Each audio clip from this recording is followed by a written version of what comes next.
Orient bell tiles studio से आप देख रहे हैं एबीपी न्यूज। ना इधर ना उधर, हर खबर की पूरी खबर, न लाग लपेट न खबरों में खोट। आप देख रहे हैं एबीपी रिपोर्ट और मैं हूं आपके साथ शीरी। शुरुआत करेंगे उन खबरों से जिन्हें इस बुलेटिन में आप विस्तार से देखने वाले हैं। उत्तर प्रदेश में एसआईआर के बाद ड्राफ्ट वोटर लिस्ट जारी की गई है। 2,89,00,000 लोगों के नाम कटे। कांग्रेस ने साजिश बताते हुए जांच की मांग की है इस पूरे मामले में। इधर इंदौर में गंदे पानी से मौत के मामले में मोहन यादव सरकार को हाईकोर्ट की फटकार। मृतकों की संख्या का मुद्दा उठाते हुए पूछा, आंकड़ों में कैसे आखिर इतनी हेरफेर हो गई है। और एक बार फिर विवादों में घिरी जेएनयू।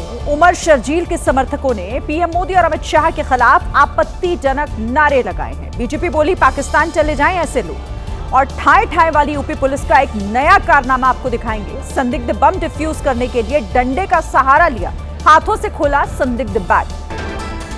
अब बात उत्तर प्रदेश की, जहां अलीगढ़ में यमुना एक्सप्रेसवे पर एक बड़ा हादसा हो गया, जहां तेज रफ्तार डीसीएम ने अपने आगे जा रहे एक ट्रक में जोरदार टक्कर मार दी और इस हादसे में टक्कर मारने वाले डीसीएम के ड्राइवर की मौत हो गई। डीसीएम ने चलते चलते जोरदार टक्कर मारी। ऐसा लगा मानो जानबूझकर डीसीएम ने भारी भरकम ट्रक से डीसीएम को टकरा दिया। तेज रफ्तार डीसीएम भागा जा रहा था, लेकिन जैसे ही आगे वाले ट्रक ने अपनी स्पीड थोड़ी कम की, डीसीएम ट्रक में जा घुसा। हादसा इतना भयंकर था कि डीसीएम का अगला हिस्सा चूर-चूर हो गया। जिस समय यह हादसा हुआ, अलीगढ़ के पास टप्पल इलाके के पास कुछ लोग पहले से ही डीसीएम की रफ्तार का वीडियो बना रहे थे, लेकिन उन्हें भी पता नहीं होगा कि आगे कुछ ऐसा हो जाएगा। इस टक्कर में गंभीर चोट लगने से मौके पर ही डीसीएम के ड्राइवर की मौत हो गई। जबलपुर के चुंगी इलाके में बदमाशों ने जमकर उत्पात मचाया। एक टेंट कारोबारी महिला के घर को निशाना बनाते हुए बदमाशों ने पथराव किया और फिर बम फेंके। बदमाशों ने 2 बम मारे तो पूरा इलाका धुआं-धुआं हो गया। बम फटने की आवाज से पूरा इलाका दहल गया। पीड़ित परिवार ने इलाके के पार्षद और उसके भाई पर बमबाजी करने का आरोप लगाया है। ऋषभ वर्मा और अभी और सामर्थ ठाकुर, इन तीनों ने बम चला के ये गाड़ी से निकल गए। बमबारी में टेंट संचालक महिला की बेटी भी घायल हुई, जिसे अस्पताल में भर्ती कराया गया। पीड़ित परिवार का आरोप है कि बदमाश पहले भी उनके घर पर हमला कर चुके हैं, लेकिन कोई कार्रवाई न होने से उनके हौसले बुलंद हैं। एक बड़ी खबर श्रीनगर से आ रही है, जहां पर एक थर्माकोल फैक्ट्री में भीषण आग लग गई है और आग इतनी विकराल है कि कुछ ही देर में फैक्ट्री को चारों तरफ से इस आग ने घेर लिया। फैक्ट्री में भारी मात्रा में थर्माकोल और केमिकल रखे जाने की वजह से आग काफी तेजी से भड़की। आग की लपटें और उनसे निकलता हुआ धुआं दूर से दिख रहा था। आग पर काबू पाने की हालांकि हर संभव कोशिशें की जा रही। श्रीनगर में यह थर्माकोल फैक्ट्री है जिसमें भीषण आग लगी है। तस्वीरें आपके सामने। फायर ब्रिगेड की जो टीम है वो लगातार आग पर काबू पाने की कोशिश करती दिखाई दे रही है। श्रीनगर के तेंगपोरा इलाके में थर्माकोल की फैक्ट्री जिसमें ये आग लगी, कई गाड़ियां मौजूद हैं दमकल की जो हर संभव कोशिश कर रही है कि जल्द से जल्द आग पर काबू पाया जा सके और नुकसान को कम किया जा सके। यूपी के हापुड़ में कार पार्किंग को लेकर विवाद खड़ा हो गया। कुछ ही देर में यह विवाद इतना बढ़ गया कि कार सवार लोग होटल में घुसे और फिर हंगामा शुरू कर दिया। और देखते ही देखते वहां मारपीट शुरू हो गई। कार सवार लोगों ने कैबिन में घुसकर होटल संचालक और एक कर्मचारी को बेरहमी से पीटा। आरोपियों ने पहले लात घूंसे बरसाए और फिर टेबल पर रखा सामान उठाकर हमला किया।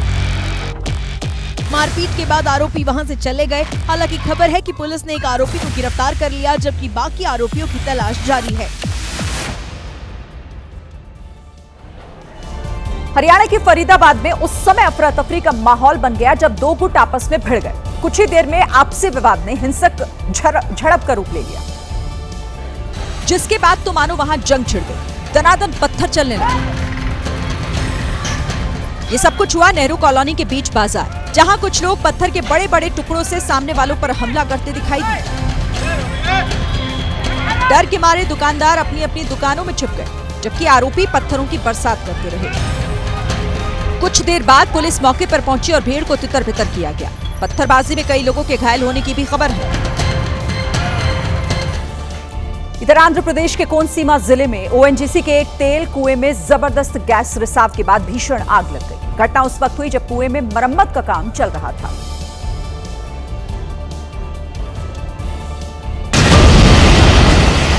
पहले जोरदार धमाके हुए, फिर गैस का कुआं आग का गोला बन गया। सैकड़ों फीट ऊपर तक उठती आग की लपटें और दहला देने वाले धमाकों को देखकर तो राहत बचाव में जुटे कर्मचारी ही भाग खड़े हुए।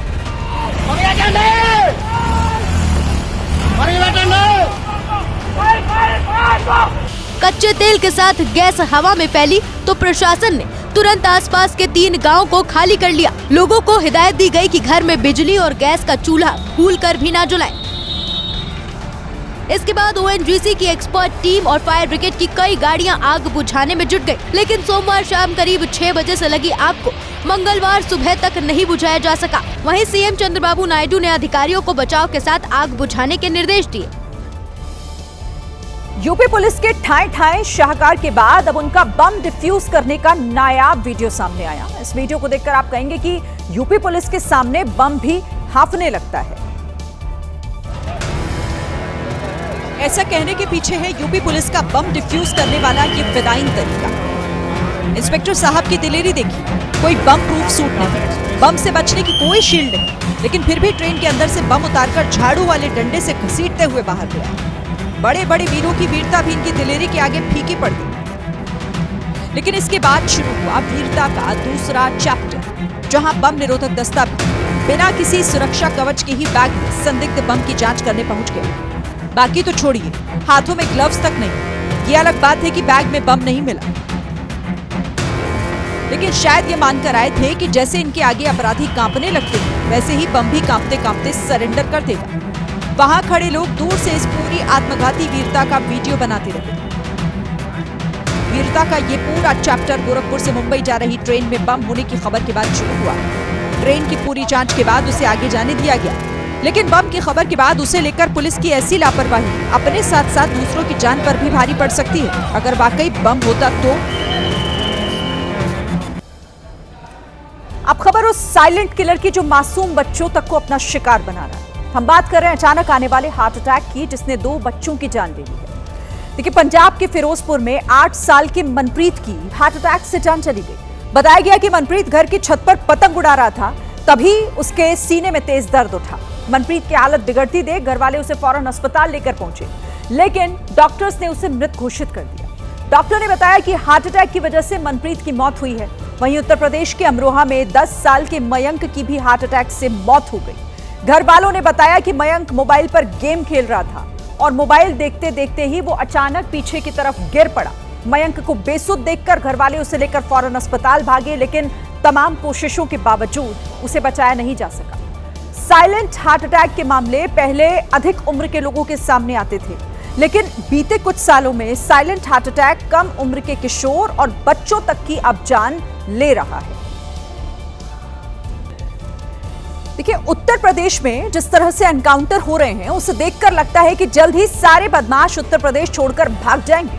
सीएम योगी की जीरो टॉलरेंस की नीति अभी तक जारी है और बदमाशों पर ऐसी कार्रवाई हो रही है कि बदमाश चिल्ला चिल्ला कर कह रहे हैं कि योगी जी माफ कर दो। क्या नाम है तेरा? शांत। पिताजी का?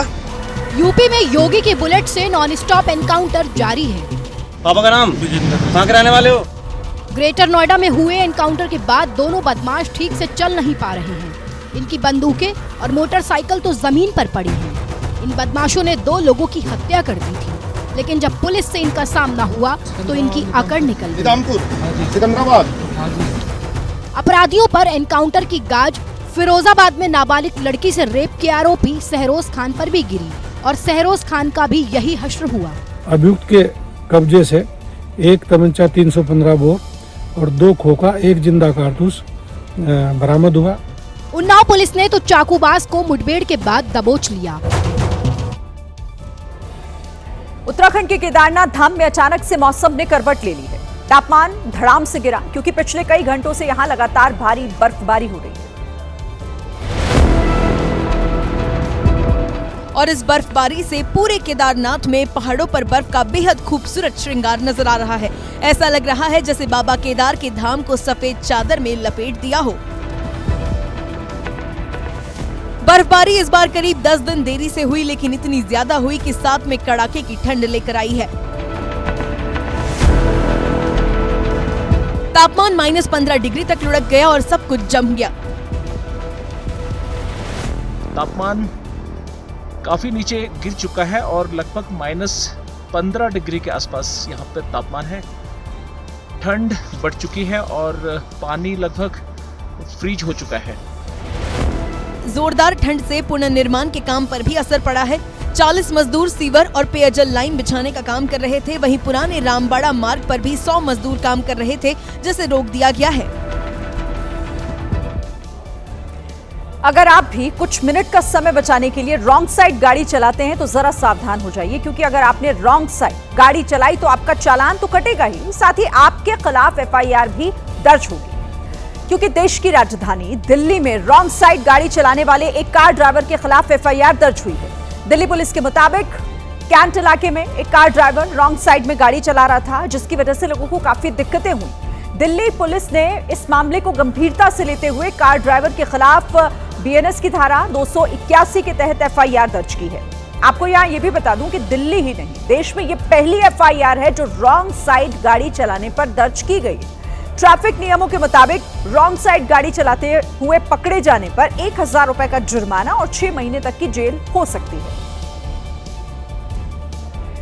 लखनऊ के KGMU में लव जिहाद के आरोप में फरार डॉक्टर रमीज पर पुलिस ने 50,000 रुपए का इनाम घोषित कर दिया।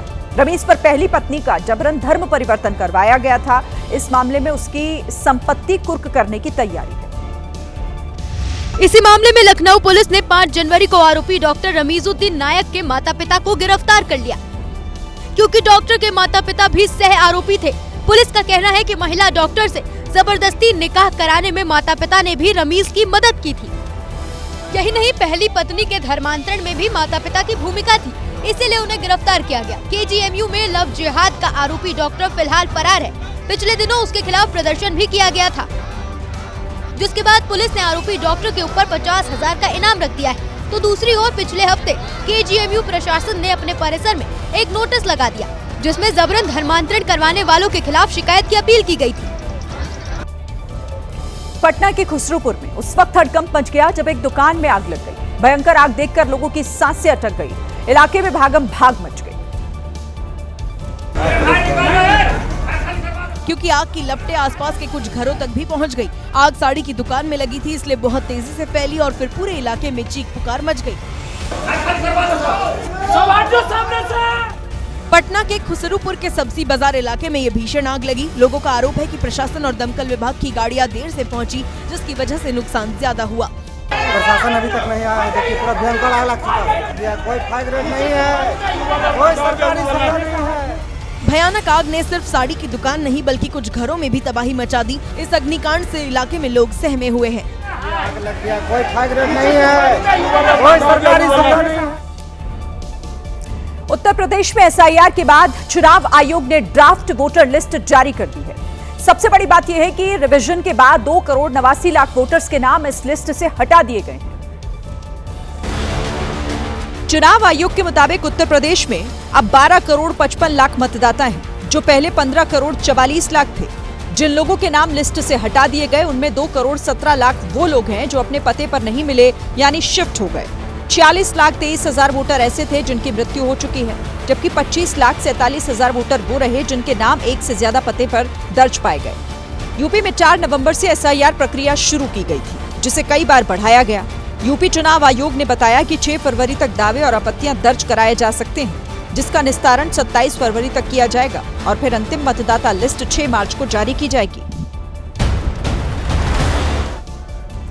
अखिलेश यादव ने एक बार फिर से SIR को लेकर सवाल खड़े किए। उन्होंने कहा कि इस SIR असल में NRC का ही दूसरा रूप है, जिसके बाद यूपी में सियासत गर्मा गई है। अखिलेश यादव ने कहा है कि बीजेपी लगातार सत्ता का दुरुपयोग कर रही है, क्योंकि उसका बुनियादी चरित्र ही लोकतंत्र विरोधी है। अखिलेश ने कहा कि NRC का काम गृह मंत्रालय से होता है, लेकिन सरकार निर्वाचन आयोग से SIR के जरिए NRC करवा रही है। वहीं बीजेपी कह रही है कि अखिलेश यादव को अभी से ही उनकी हार का पता चल गया है। वो जान रहे हैं कि चुनाव जीतना उनके बूते की बात नहीं है, इसीलिए बार बार हर तरीके से निर्वाचन आयोग पर ठीकरा फोड़ने का प्रयास कर रहे हैं। इस बीच कांग्रेस के नेता गुरदीप सिंह सप्पल ने एसआईआर प्रक्रिया पर सवाल उठाए और दावा किया कि कागज जमा होने के बावजूद उनके और उनके परिवार का नाम लिस्ट से हटा दिया गया। ब्रिटेन सरकार ने बच्चों की सेहत से जुड़ा हुआ एक बड़ा फैसला लिया है। बच्चों में मोटापे की बढ़ती हुई समस्या से निपटने के लिए ब्रिटेन की सरकार ने एक नया आदेश जारी किया है। ब्रिटेन सरकार के आदेश के मुताबिक अब टीवी पर रात 9 बजे से पहले जंक फूड का कोई भी विज्ञापन नहीं दिखाया जाएगा। सरकार का दावा है कि विज्ञापन नहीं दिखाने से ब्रिटेन में हर साल बच्चों के खानपान से करीब 7.2 अरब कैलोरी कम हो जाएगी। ब्रिटेन सरकार को उम्मीद है कि उसके इस फैसले से कम 20,000 बच्चे मोटापे की समस्या को मात दे पाएंगे। बच्चों में बढ़ता हुआ मोटापा भारत में भी बड़ी समस्या है। लैंसेट की रिपोर्ट के मुताबिक 2022 तक भारत में 5 से 19 साल की उम्र के 1 करोड़ 25 लाख बच्चे ओवरवेट थे। वहीं WHO के आंकड़ों के मुताबिक 2022 तक दुनिया में 5 से 19 साल की उम्र के 39 करोड़ बच्चे मोटापे का शिकार थे। महाराष्ट्र में निकाय चुनाव को लेकर राजनीति काफी गर्म है और इस बीच चुनाव प्रचार कर रहे नेता तरह तरह के मुद्दे उछाल रहे हैं जिस पर सियासत हो रही है। लव जिहाद पर बोलते हुए मंत्री नितेश राणे ने एक बार फिर ओवैसी पर विवादित टिप्पणी कर दी। ओवैसी को चाहिए होगा वो तारीख और जगह बताए, पैजामा का नारा खींच के लेके जाऊंगा उनको, दिखाऊंगा लव जिहाद किसको कहते हैं और फिर देखते हैं वो उसके बारे में क्या करते हैं। इधर ओवैसी लगातार पीएम मोदी पर हमलावर है और हर चुनावी मंच से नई नई सियासी कहानियां सुना रहे हैं। मोदी जी आपका तो 56 इंच का सीना है। ट्रम्प बोल रहा है मोदी मेरे को खुश करना चाहते थे। मोदी जी आप उसको खुश कर रहे हैं। You are making him happy and making India unhappy?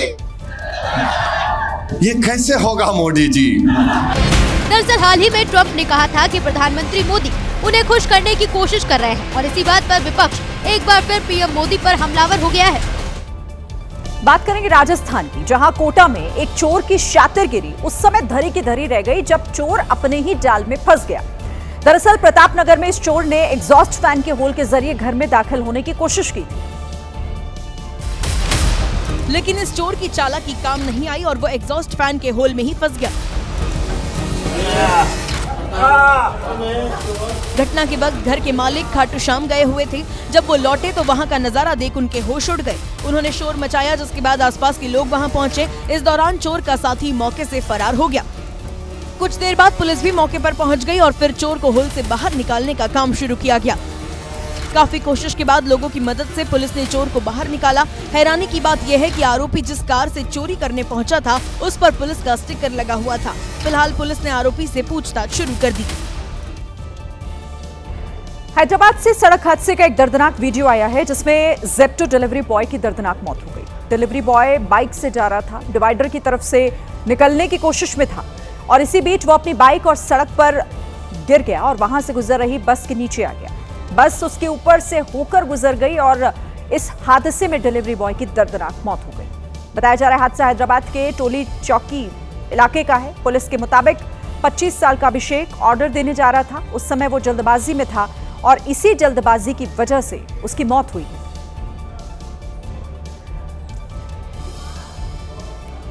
कुछ दिन पहले उत्तर प्रदेश के गाजियाबाद से एक वीडियो सामने आया था जिसमें पुलिस वाले शरीर पर मशीन लगाकर लोगों की राष्ट्रीयता चेक कर रहे थे। अब ओवैसी ने इसे लेकर सीएम योगी पर हमला बोला है। ओवैसी ने यहां तक कह दिया कि यह आइडिया योगी आदित्यनाथ का दिया हुआ है। बाबा ने बोला कि अब मुसलमानों की बस्तियों में जाकर तलाश करो बांग्लादेशी कौन है। तो बाबा ने बोला कैसे पहचानना। बाबा बोले फोन लेके उसकी पीठ पे रख के बोलना फोन बोल रहा इन्हें बांग्लादेशी है। बाबा कभी किसी के सर पे रख के देखना इसमें भेजा है भी नहीं है। अब बीजेपी का पलटवार सुनिए। ओवैसी को ये समझ लेना चाहिए कि कोई भी अवैध मतदाता या अवैध घुसपैठी इस देश में बचेंगे नहीं। यूपी पुलिस की यह विवादित कार्रवाई 1 जनवरी को सामने आई थी जिसमें पुलिस वाले शरीर पर मोबाइल फोन चिपकाकर नागरिकता की जांच कर रहे थे। सुप्रीम कोर्ट ने सोमवार को दिल्ली दंगों के आरोपी उमर खालिद और शर्जील इमाम को जमानत नहीं दी तो दिल्ली के जेएनयू में इसका विरोध किया गया। जेएनयू में लेफ्ट छात्र ने जमकर नारेबाजी की। जेएनयू छात्रों के निशाने पर इस बार प्रधानमंत्री नरेंद्र मोदी और गृह मंत्री अमित शाह थे।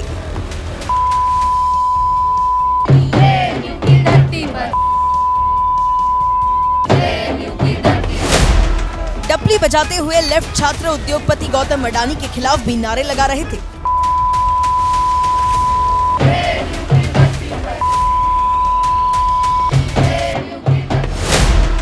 दावा है कि जेएनयू के साबरमती हॉस्टल के पास लेफ्ट छात्र इकट्ठा हुए थे और उन्होंने प्रधानमंत्री और गृह मंत्री के खिलाफ आपत्तिजनक नारे लगाकर उमर खालिद और शर्जिल इमाम की जमानत याचिका खारिज किए जाने का विरोध किया। सिर्फ प्रधानमंत्री नरेंद्र मोदी और अमित शाह के खिलाफ ही नहीं, जेएनयू में आरएसएस के खिलाफ भी आपत्तिजनक नारे लगाए गए। नारेबाजी के कई वीडियो सामने आए हैं, जिसके बाद जेएनयू एक बार फिर से विवादों में आ गया है। विवादित नारेबाजी के खिलाफ बीजेपी ने टुकड़े टुकड़े गैंग और कांग्रेस पर हमला बोला। ये टुकड़े टुकड़े गैंग का एक कैंप ऑफिस बन गया, कार्यालय बन गया और भूले नहीं, ये भारत है, नरेंद्र मोदी का भारत है। दिल्ली सरकार में मंत्री कपिल मिश्रा ने तो विवादित नारेबाजी को वामपंथियों की छटपटाहट बताया। तो इनकी छटपटाहट है और देश के दुश्मन ये जो सपोले हैं इनका सिर कुचला जा रहा है, इसलिए ये बिलबिला रहे हैं। वैसे जेएनयू में टुकड़े टुकड़े गैंग की नारेबाजी पहली बार नहीं हुई है। हालांकि देखना होगा कि इस मामले में जेएनयू प्रशासन और दिल्ली पुलिस का क्या एक्शन होगा। आगरा के सरोजिनी नायडू मेडिकल कॉलेज से अजब तस्वीर सामने आई। यहाँ मरीजों के वार्ड में आवारा कुत्ते घूमते दिखाई दी। वहां उन्हें रोकने वाला कोई नहीं है और ऐसी तस्वीर सिस्टम पर सवाल खड़े कर रही है। जहां सिर्फ मरीजों की एंट्री होनी चाहिए, वहां डॉगी जी भी पूरा इत्मीनान और आराम फरमा रहे हैं। कोई रोक टोक नहीं। जब मन हुआ ये कुत्ते आराम से आते, खाते पीते, मन किया तो तीमारदारों संग सो भी जाते। कमाल की बात तो यह है कि तीमारदार इन्हें भगाने की कोशिश करते हैं तो ये भागते भी नहीं, क्योंकि अब तो इन्होंने अस्पताल को ही अपना परमानेंट ठिकाना मान लिया है। मरीज डरे तो डरे, अपनी गारंटी पर इलाज करें। ये कुत्ते काट लें तो अस्पताल प्रशासन की बला से। वार्ड में सामान देने आए एक कर्मचारी से मरीज ने पूछा, कुत्ता काटता तो नहीं? काटता नहीं है, बाकी सूंघता है और भौंकता है बस। अस्पताल के कर्मचारी मरीज की बीमारी पहचान पाए या ना पहचान पाए, लेकिन कुत्ता काटने वाला है या सूंघने वाला, इन्होंने इसकी पूरी तालीम ले रखी है। आगे बढ़ते हैं। थैलेसीमिया जैसी गंभीर बीमारी से जूझ रहे मरीजों के लिए एक अच्छी खबर आई है। अमेरिका के FDA यानी फूड एंड ड्रग एडमिनिस्ट्रेशन ने थैलेसीमिया की पहली ओरल दवा को मंजूरी दे दी है। अमेरिकी FDA के मुताबिक थैलेसीमिया के मरीजों का इलाज अब मुंह से खाने वाली दवा से भी हो सकता है। इस दवा के आने से थैलेसीमिया के मरीजों को बार बार ब्लड ट्रांसफ्यूजन करवाने से राहत मिल सकती है। अमेरिकी FDA ने इसके लिए मिटापिवेट नाम की दवा को मंजूरी दी है। ये दवा अल्फा या बीटा थैलेसीमिया से पीड़ित लोगों को दी जा सकेगी। थैलेसीमिया एक जेनेटिक बीमारी है जिसमें खून में हीमोग्लोबिन नहीं बन पाता। नई दवा मिटापिवेट मरीज के खून में RBC और हीमोग्लोबिन की मात्रा को बढ़ाती है। थैलेसीमिया की ओरल दवा फिलहाल भारत में उपलब्ध नहीं है, लेकिन DCGI यानी कि drug controller general of India की मंजूरी मिलने के बाद ये दवा इस साल के अंत तक भारत में भी उपलब्ध हो सकती है। मिटापिवेट का इस्तेमाल 18 साल से अधिक उम्र के अल्फा या बीटा थैलेसीमिया मरीज ही कर सकते हैं। उत्तराखंड अंकिता भंडारी हत्याकांड को लेकर भारी विरोध प्रदर्शन के बीच मुख्यमंत्री पुष्कर सिंह धामी ने दिल्ली में प्रेस कॉन्फ्रेंस की और इस मामले में राजनीति करने का आरोप लगाया है।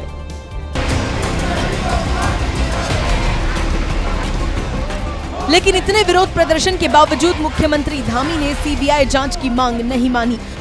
हालांकि एक महिला IPS के नेतृत्व में गठित SIT जांच पर भरोसा जताया। SIT ने अपनी पूरी जांच करी, हर एक पहलू पर जांच करी। परिवार के लोगों से भी SIT मिली, अन्य लोगों से भी मिली। धामी ने कहा कि SIT को लीड करने वाली P रेणुका देवी अभी CBI में काम कर रही हैं। उनकी निगरानी में जांच और मजबूत पैरवी से दोषियों को आजीवन कारावास की सजा हुई। अब इधर ऑडियो एक आया है और ऑडियो में उन्होंने कई लोगों के नाम लिए हैं अलग अलग प्रकार। मुख्यमंत्री ने ऑडियो की जांच कराने का दावा किया और राजनीति करने वालों पर निशाना साधा। एक ऑडियो के आधार पर इतना बड़ा बवंडर राज्य के अंदर किया जा रहा है। किसी के पास भी कोई सबूत होगा तो मैं बिल्कुल आप सबके सामने स्पष्ट करना चाहता हूँ, कोई छूटने वाला नहीं है।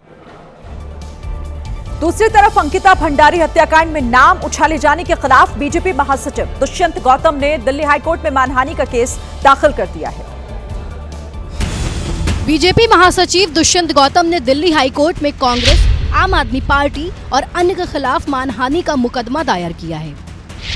याचिका में दुष्यंत गौतम ने तर्क दिया कि कथित तौर पर मानहानिकारक वीडियो और पोस्ट सबसे पहले 24 दिसंबर 2025 को प्रसारित किया गया, जो तेजी से वायरल हो गए हैं। दुष्यंत गौतम ने आरोप लगाया कि आपत्तिजनक सामग्री को जानबूझकर गढ़ा और फैलाया गया था ताकि एक झूठी कहानी बनाई जा सके और उनका नाम एक आपराधिक मामले से जोड़ा जा सके। याचिका में दुष्यंत गौतम ने यह भी कहा कि उनका नाम ना तो आरोपी के रूप में है, ना ही किसी जांच एजेंसी ने कुछ संदिग्ध पाया है। इसलिए सोशल मीडिया से मानहानि वाले कंटेंट को हटाने और 2 करोड़ रुपए की मांग की है। दिल्ली हाईकोर्ट 7 जनवरी को इस मामले की सुनवाई करेगा। दुष्यंत गौतम ने गंभीर आरोप लगाने वाली उर्मिला राठौर के खिलाफ भी केस दर्ज कर दिया है। देखते हुए जो भी प्रार्थना पत्र में अंकित आरोप थे, उन आरोपों के तहत सुसंगत धाराओं में आईटी एक्ट और विभिन्न धाराओं में बीएनएस के मुकदमा दर्ज किया गया।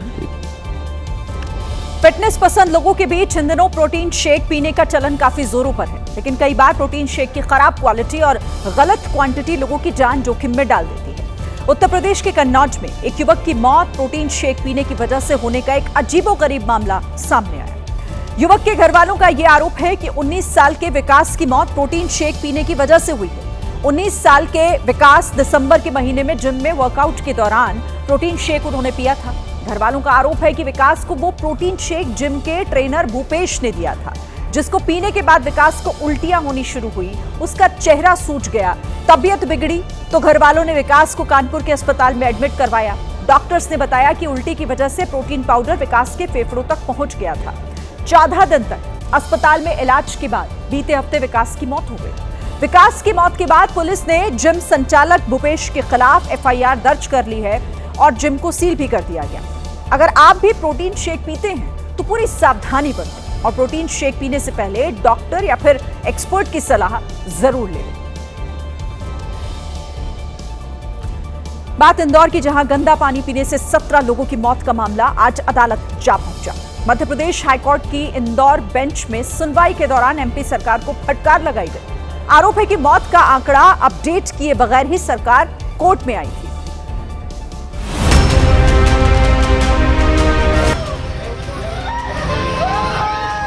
हाईकोर्ट ने इंदौर में पानी की वजह से हुई मौतों के बाद उस मामले से जुड़ी सभी 5 जनहित याचिकाओं को मिलाकर सुनवाई की। गंदा पानी पीने से 17 लोगों की मौत हुई, लेकिन एमपी सरकार ने कोर्ट में पेश किए गए अपने स्टेटस रिपोर्ट में 4 मौत ही दिखाई, जिस पर कोर्ट ने उसे फटकार भी लगाई।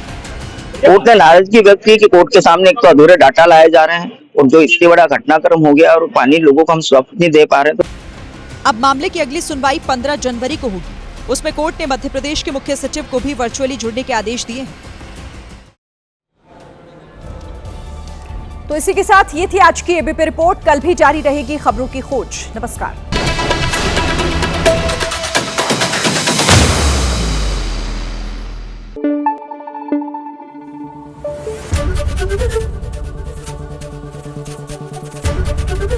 एबीपी न्यूज आपको रखे आगे।